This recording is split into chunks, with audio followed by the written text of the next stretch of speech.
Hello दोस्तों, कैसे हैं आप लोग। आशा करती हूँ कि अच्छे होंगे।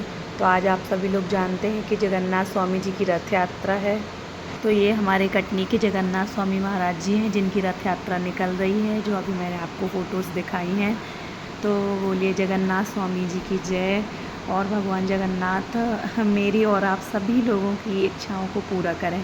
तो आइए जानते हैं जगन्नाथ स्वामी जी की यात्रा का अत्यंत पावन दिवस और आप सभी को इस रथ यात्रा महोत्सव की बहुत सारी शुभकामनाएं। हमने कई बार सुना है कि एक भक्त अपने भगवान के दर्शन करने के लिए कितने लालायित रहते हैं। दूर दूर से चलकर आते हैं, कई वर्षों की तपस्या करते हैं और न जाने कितने ही अवरोधों को पार करके वे भगवान की सिर्फ एक झलक पाने के लिए आते हैं। लेकिन शायद पूरे इतिहास में ये एक ऐसा प्रसंग है रथ यात्रा का जिसमें भक्त नहीं अपितु भगवान अपने भक्तों के दर्शन करने के लिए लालायित हो रहे हैं। और इसीलिए तो वे अपना भव्य श्री मंदिर छोड़कर मार्ग पर आ जाते हैं अपने भक्तों को स्वयं दर्शन देने के लिए।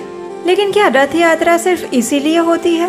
क्या सिर्फ भगवान अपने भक्तों को दर्शन देने के लिए ही बाहर आते हैं, या फिर इसके पीछे कोई और भी रहस्य छुपा हुआ है? जी हाँ, इसी रहस्य को आज हम आपके समक्ष उजागर करेंगे और आज हम आपको बताएंगे कि रथ यात्रा के पीछे आखिर क्या रहस्य है। तो चलिए आज का ये वीडियो आरंभ करते हैं और अगर ये अच्छा लगे तो इसे लाइक करके शेयर अवश्य कीजिएगा। अब देखिए किस प्रकार जगन्नाथ जी इस धरातल पर प्रकट हुए। इसकी कथा आप सब जानते हैं। राजा इंद्रद्युम्न और उनकी पत्नी देवी गुंडीचा भगवान के अनन्य भक्त थे। जब आकाशवाणी द्वारा उन्हें इस बात का पता चला कि भगवान एक विशेष स्वरूप में प्रकट होने वाले हैं और उसके लिए दारू ब्रह्म की लकड़ी भी आ चुकी थी, और उस दारू ब्रह्म की लकड़ी से उस विग्रह का निर्माण करने के लिए एक वृद्ध शिल्पकार भी आ चुके थे। वे शिल्पकार एकांत में बैठकर इन विग्रहों का निर्माण कर रहे थे। राजा इंद्रद्युम्न और उनकी पत्नी देवी गुंडीचा अत्यंत प्रसन्न थे। वे अपने आराध्य देव के प्रकट होने की आतुरता से प्रतीक्षा कर रहे थे। लेकिन ये प्रतीक्षा आसान नहीं थी। उस शिल्पकार ने शर्त रखी थी कि 21 दिन तक वो जिस स्थान पर ये विग्रह बना रहे हैं उस स्थान के द्वार नहीं खुलने चाहिए। लेकिन 15 दिन बाद ही राजा और रानी के धैर्य का बांध टूट जाता है, क्योंकि अंदर से छेनी और हथौड़ी की आवाज आना बंद हो गई थी। रानी को चिंता हो गई कि कहीं वो वृद्ध शिल्पकार को कुछ हो तो नहीं गया है, और इसलिए रानी जिद करने लगी। राजा से कहने लगी कि आप किसी भी प्रकार से ये कक्ष खुलवा दीजिए। राजा अधिक देर तक रानी की बात को टाल नहीं पाए और फिर उन्होंने उस कक्ष के द्वार खुलवाए। जैसे ही द्वार खुले तो सामने भगवान के सुंदर विग्रह विराजमान थे। लेकिन ऐसा लग रहा था कि मानो 21 दिन की समय अवधि से पहले ही इस द्वार को खोल दिया था। इस वजह से ये विग्रह अधूरे रह गए थे और राजा को इस बात का बहुत दुख हुआ। लेकिन अब क्या करे, जो हो गया वो हो गया। अब राजा फिर से अपनी इस भूल पर प्रायश्चित करने लगे, फूट फूट कर रोने लगे, भगवान से प्रार्थना करने लगे और अपने इस दुर्भाग्य के ऊपर पश्चाताप करने लगे। और उसी क्षण कृपा सिंधु भगवान की एक सुंदर आकाशवाणी हुई। उसमें कहा गया कि हे राजन, मेरे ये विग्रह अधूरे नहीं हैं। मेरा स्वरूप ऐसा ही है। इन विग्रहों को तुम सुंदर रंग प्रदान करो। वृक्ष की छाल, फल, फूल ऐसे प्राकृतिक रंगों से इस पर सुंदर नक्शी काम करवाओ। मुझे सुंदर वस्त्रों से आच्छादित करो। मेरे लिए सहस्त्र हाथ ऊंचा मंदिर बनवाओ और उसमें संपूर्ण वैदिक विधि के अनुसार मेरी स्थापना करवाओ। मेरा ये स्वरूप जगन्नाथ, बलदेव और सुभद्रा जी के स्वरूप के नाम पर जाना जाएगा, और ये स्वरूप कलयुग के जीवों का उद्धार करने के लिए प्रकट हुआ है, और इसीलिए इस अवतार में संपूर्ण जगत का उद्धार करूंगा। तभी मुझे जगन्नाथ के नाम से जाना जाएगा। अत्यंत दयालु ऐसे भगवान जगन्नाथ की ये वाणी सुनकर राजा को कुछ शांति मिली। वे प्रसन्न हुए। उन्होंने भगवान के लिए एक विशाल मंदिर बनवाया। संपूर्ण शास्त्रोक्त विधि के अनुसार भगवान के विग्रहों की स्थापना करवाई। स्वयं ब्रह्मा जी उस स्थापना करने के लिए आए। आकाश से देवतागण पुष्प वर्षा करने लगे। चारों ओर नगाड़े और दुंदुभियां बज रही थी, और इस प्रकार भगवान जगन्नाथ अपने भाई बलदेव और बहन सुभद्रा जी के साथ उस स्थान पर प्रकट हुए। राजा के सेवा भाव से प्रसन्न होकर जगन्नाथ जी ने राजा से कहा, हे राजन, मैं तुम्हारी भक्ति से अत्यंत प्रसन्न हुआ हूँ। बताओ तुम्हें क्या वरदान चाहिए। जगन्नाथ जी की बात सुनकर राजा ने मानो पहले से ही सोच रखा हो। उसी प्रकार राजा ने तुरंत भगवान से कहा, हे प्रभु, मैं आपसे 3 वरदान मांगना चाहता हूँ। जगन्नाथ जी मुस्कुराने लगे। उन्होंने कहा, ठीक है राजा, मांगो। ये सुनकर राजा कहते हैं, हे प्रभु, सबसे पहले तो मुझे ये वरदान दीजिए कि मेरे आने वाले समय में मेरी अपनी कोई संतान ना हो, क्योंकि अगर मेरा वंश आगे बढ़ेगा तो वो इस मंदिर पर अपनी पैतृक सत्ता भी स्थापित करने का प्रयास करेगा और फिर आपके दर्शन सभी को नहीं हो पाएंगे। लेकिन आप तो संपूर्ण जगत को पवित्र करने के लिए प्रकट हुए हैं। आप तो संपूर्ण जगत के नाथ हैं, इसलिए आप सभी को समान रूप से दर्शन देकर पावन करते रहिए। आप सबके नाथ बने रहिए। राजा की ये बात सुनकर जगन्नाथ जी प्रसन्न हुए और उन्होंने तथास्तु कहा। उसके बाद राजा ने दूसरा वरदान मांगते हुए कहा, हे प्रभु, दूसरा वर मुझे आप ये दीजिए कि आप संपूर्ण दिन भोग स्वीकार करते रहे। आपके हाथ कभी भी सूखे ना, इतनी प्रचुर मात्रा में आपके लिए प्रतिदिन भोग बनाया जाए।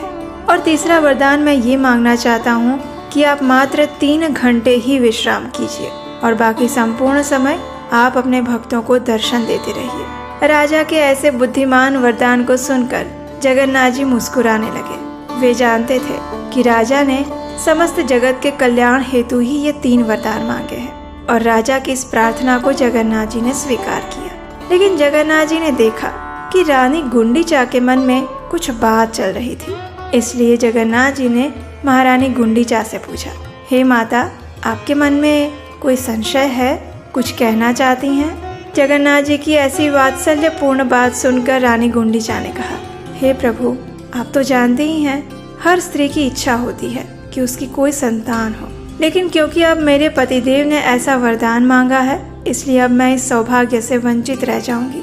अब मेरा कोई पुत्र नहीं होने वाला है जो मुझे मिलने के लिए आए और मृत्यु के बाद मेरा श्राद्ध करे। बस इसी बात का खेद है। रानी गुंडीचा की बात सुनकर अत्यंत मधुर और प्रेम पूर्ण शब्दों में जगन्नाथ जी कहते हैं, माता, आप चिंता मत करिएगा। आज से और अभी से मैं और बड़े भैया बलदेव आपके पुत्र बनेंगे और एक संतान की तरह सभी कर्तव्यों का पालन करेंगे। और मैं आपको वचन देता हूँ कि वर्ष में एक बार हम तीनों भाई बहन आपके पास, आपके घर आएंगे और प्रत्येक वर्ष हम आपका श्राद्ध भी करेंगे। ये सुनकर महारानी गुंडीचा अत्यंत प्रसन्न हो गई और इस प्रकार राजा और रानी दोनों को वरदान देकर जगन्नाथ जी वहाँ से अंतर्ध्यान हो गए। महारानी को जगन्नाथ जी ने जो ये वचन दिया था, उसी वचन को पूरा करने के लिए प्रत्येक वर्ष भगवान जगन्नाथ, बलदेव जी और सुभद्रा मैया रथ यात्रा के माध्यम से गुंडीचा मंदिर में जाते हैं, जहाँ पर उनकी मौसी माँ यानी कि देवी गुंडीचा रहती हैं। और इस प्रकार जगन्नाथ जी रथ यात्रा में सबसे पहले अपने भक्तों को दर्शन देते हैं और दर्शन देते हुए वे अपनी मौसी माँ यानी गुंडीचा मंदिर में जाकर कुछ दिन समय व्यतीत करते हैं और इस प्रकार एक पुत्र के कर्तव्य का पालन करते हैं। तो यही रहस्य है कि प्रत्येक वर्ष जगन्नाथ जी की रथ यात्रा क्यों निकाली जाती है। और इसके पीछे के, जैसा कि हमने देखा, 2 कारण हैं। पहला तो अपने उन भक्तों के पास स्वयं जाकर उन्हें दर्शन देना चाहते हैं जो किसी कारणवश मंदिर में नहीं आ सकते और उनके दर्शन नहीं कर सकते। और उससे पहले 15 दिन तक जब भगवान जगन्नाथ जी बीमार थे तो उस समय भी वे अपने भक्तों को दर्शन नहीं दे पाए थे और इस कारण से जगन्नाथ, बलदेव और सुभद्रा जी राजमार्ग पर चलकर रथों पर सवार होकर अपने भक्तों को दर्शन देते हैं और दर्शन देते हुए गुंडीचा मंदिर की तरफ प्रस्थान करते हैं और फिर वहां पर कुछ समय व्यतीत करते हैं देवी गुंडीचा के साथ। जब जगन्नाथ जी बीमार हो जाते हैं तो वे किसी को दर्शन नहीं देते और फिर जब बीमार होके ठीक होके बाहर आते हैं तो फिर एक बार सुभद्रा जी उनसे कहती हैं, भैया बहुत दिन हो गए, हम कहीं बाहर भी नहीं गए, तो चलिए ना थोड़ा सा बाहर घूम फिर के आते हैं। तो जगन्नाथ जी कहते हैं, हाँ बहुत अच्छा विचार है, लेकिन सबसे पहले बलदेव जी की आज्ञा लेनी पड़ेगी। तो फिर दोनों भाई बहन पहुंच जाते हैं बड़े भैया के पास। बलराम जी भी कहते हैं कि ये बहुत अच्छा विचार है, हमें जाना चाहिए। इस प्रकार तीनों भाई बहन तो तैयार हो जाते हैं, लेकिन अब समय था लक्ष्मी देवी की आज्ञा लेने का। इसलिए एक आज्ञाकारी पति की तरह हमारे जगन्नाथ जी पहुंच जाते हैं लक्ष्मी जी के पास और एक आदर्श पति की तरह लक्ष्मी जी से पूछते हैं, हे देवी, आप तो जानते ही हैं इतने दिनों तक हम अपने भक्तों को दर्शन नहीं दे पाए थे, तो इसलिए हम सोच रहे हैं कि कुछ समय हम बाहर में जाकर व्यतीत करें और अपने भक्तों से मिलकर आए। लेकिन हाँ, मैं 2 दिन में वापस आ जाऊंगा। ये सुनकर लक्ष्मी देवी भी तैयार हो जाती हैं। वे कहती हैं, जैसी आपकी इच्छा प्रभु, आप 2 दिन में वापस आ जाइएगा। और इस प्रकार पूरे तामझाम के साथ ढोल, नगाड़े, मृदंग, करताल और भव्य शोभा यात्रा के साथ जगन्नाथ जी, बलदेव जी और सुभद्रा मैया रथ यात्रा का महा महोत्सव मनाते हुए राजमार्ग पर निकलते हैं अपने भक्तों को दर्शन देने के लिए। और वही दिन है आज रथ यात्रा का। अब आज के दिन तो शांति से जगन्नाथ, बलदेव, सुभद्रा जी धीरे धीरे चलते चलते पहुंच जाएंगे गुंडीचा मंदिर। माता गुंडीचा के पास रहेंगे। लेकिन यहाँ पर कुछ शांतिपूर्ण माहौल जो दिख रहा है वैसा वास्तव में है नहीं। ये तूफान से पहले की शांति है जो इस समय श्री मंदिर में दिख रही है। जी हाँ, जगन्नाथ जी 2 दिन का वादा करके जाते हैं लक्ष्मी जी से, लेकिन 2 दिन के बाद भी वो वापस नहीं आते हैं। लक्ष्मी देवी प्रतीक्षा कर रही है। 3 दिन हो गए, 4 दिन हो गए और अब लक्ष्मी देवी के धैर्य के सारे बांध टूट जाते हैं।